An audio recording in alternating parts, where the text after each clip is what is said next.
Najnovije istraživanje o štetnosti prehrambenih proizvoda donosi zabrinjavajuće otkriće o jednom proizvodu koji pripada kategoriji mesnih prerađevina, a ozbiljno skraćuje životni vijek. Prema znanstvenicima, svaka konzumirana hrenovka smanjuje život pojedinca za više od pola sata, prema novom indeksu koji ocjenjuje nutritivni utjecaj tisuće namirnica. Stručnjaci sa sveučilišta u Michiganu objasnili su kako ovaj indeks funkcionira. Uzima u obzir sve aspekte životnog ciklusa određene namirnice, uključujući kako je proizvedena, prerađena, konzumirana i čuvana, kao i koliko je proizvod hranjiv.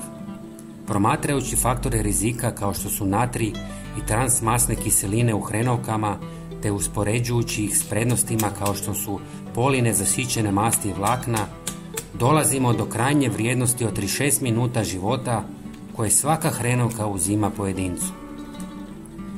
Napišite nam u komentarima koliko često vi konzumirate hrenovke.